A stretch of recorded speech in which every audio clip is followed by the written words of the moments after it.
everybody, this is Cara Nicole here with Geeksociated Press at Samurai Comics in beautiful Phoenix, Arizona. We're here today with Jay and Rick from Vul Con. You want to tell us a little bit about that, Jay? Yeah, absolutely. We're running a large 30,000 square foot game convention down at the Phoenix Convention Center on February 25th and 26th of 2012. And leading up to that, we've been running a series of what we call Vul Con Arena events. They're mini cons at local stores that are some of the sponsors for our big convention. Today we're at Samurai Comics, one of our favorite shops in the Valley. We've also been out for previous events at Imperial Outpost Games and also Gamers Inn in Mesa. And what these events are intended to do is give people to have a chance to come out and play, get a sense of what Vul Con is all about, which is gaming, and it introduces them to us, gives them a little bit of a taste, and every event they turn out for, we go ahead and hook them up with a coupon code so that way they can sign up for our main event. So we're really excited, looking forward to just having as many people out there as we can have, and we're trying to sort of beat the drum to get people to turn out by having these arena events. Now, you said gaming.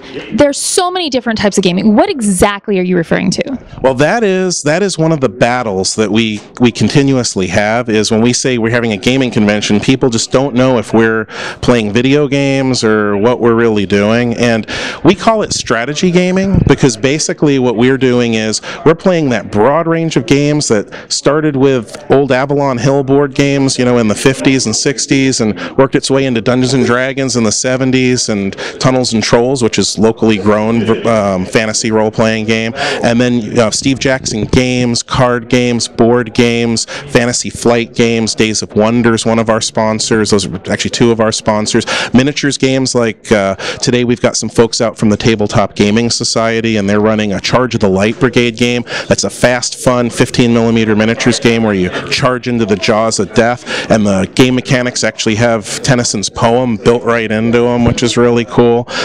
We've got role-playing games, just a broad variety of everything that would be card gaming, board gaming. If it's got strategy behind it and it's a game, we're playing it. Well, that explains why you need such a huge venue like the Phoenix Convention Center. Now, Rick here, why don't you tell us a little bit about yourself, Rick? What are you doing here? Well, Jay is more of the public relations person. I handle all the set work. I build a lot of our larger games. I do basically all of our marketing. That's my job, and I fill in where I'm needed. Now, you're also here for another reason. I hear something about a tooth fairy today. Yeah, one of the charities that we work with, we try to integrate charity work into what we're doing. So Tracy's Tooth Fairy, which is a cancer charity, we try to raise funds for them when we can. We ran an event back in October on Halloween called Back to Basic.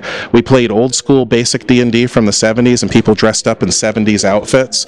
And they came in, we ran fundraising activities and events at that, and helped it to do some fundraising for Tracy's Tooth Fairy. Today we're bringing luncheon, some pizza. People donate towards the pizza. Those funds will go to Tracy's Tooth Fairy as well, and we'll actually have a charity auction at our main convention that'll go towards charities as well. And so we really like to we want to bring the gaming community together and just do some really good things, and that's one of the ways that we can do some good things through the gaming community, and we really enjoy that. And Rick's being a little bit modest when he talks about his set work, because at our main convention the goal is the San Diego Comic-Con of gaming, and so you're going to see huge set pieces there as well. There's going to be a temple to the god Vulcan, who's sort of the patron god patron Roman god of our convention, hence the name Vul Con.